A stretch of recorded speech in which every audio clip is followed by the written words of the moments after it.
This is luxury, that's the impression you get upon sitting inside the 2017 Lexus IS200t Luxury, and that's in spite of the fact it's the cheapest model in the Lexus IS range.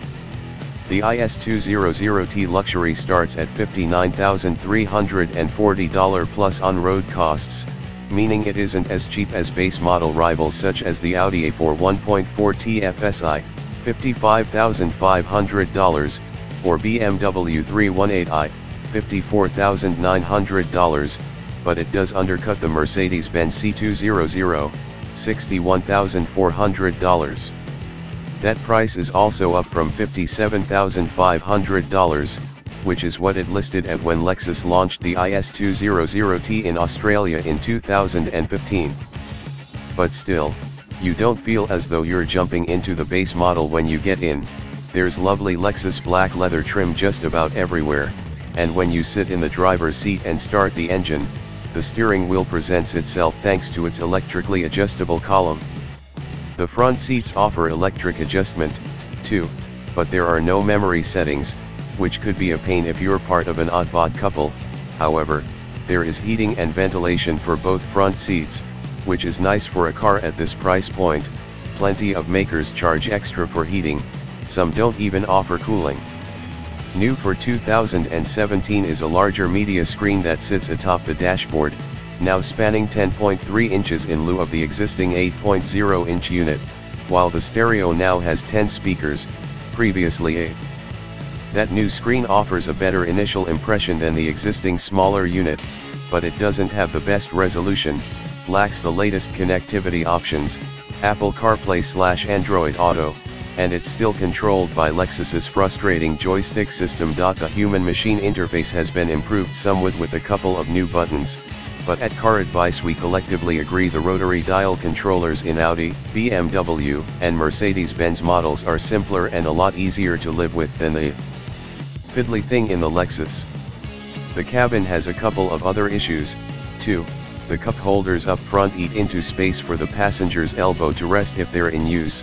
Lexus persists with the foot-operated park brake rather than an electric system, and there's a lack of decent storage for loose items like the modern-day tablets we call smartphones. The back door storage is lacking, literally, there isn't any door storage for those in the back, despite the fact the front doors have bottle holsters and a little extra space for odds and ends. The rear has a flip-down armrest with cup holders, dual map pockets in the front seat backs, rear seat air vents and dual ISO-fix child seat anchors, and 3 top tether hooks, but the seat space is short for the competitive set. With the driver's seat set for a 6-foot pilot, the rear headroom, knee room and toe room were all tight, and outer edges of rear seats are so bolstered that it could be uncomfortable after a few hours. The front seats, too, aren't as comfortable as some other Lexus offerings. We reckon the NX SUV could have the comfiest front seats of any car on the market. Being a Lexus, the boot is good.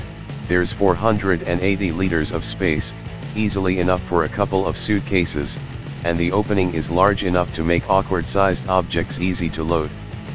And the materials used throughout, even in the boot, are of a high standard. As part of the 2017 Lexus IS update, the luxury sedan saw the addition of new safety equipment, including autonomous emergency braking, active cruise control, fatigue monitoring, lane departure warning and automatic high beam lighting.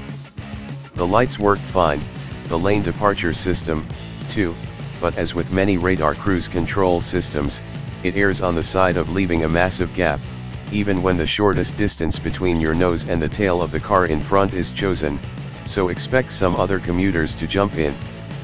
Those auto high beams work in conjunction with the redesigned bi-LED headlamps, while further differentiating it from the existing IS range is a new bumper and reshaped grille, new look rear tail light inlays, as well as new 17-inch alloy wheels and dual exhaust tips.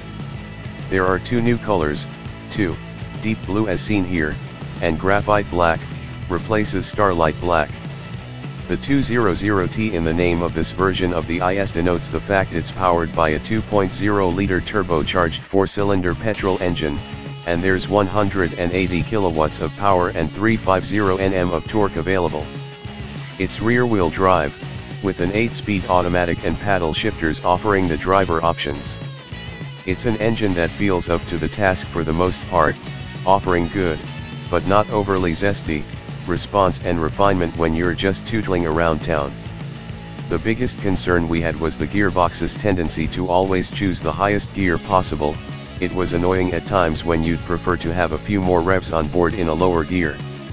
It would have to shuffle between cogs to maintain momentum, and while the engine is generally decent in terms of response, it can fall into a bit of a black hole as a result. This was mainly during urban driving, or if you pulled off a highway onto a lower speed road.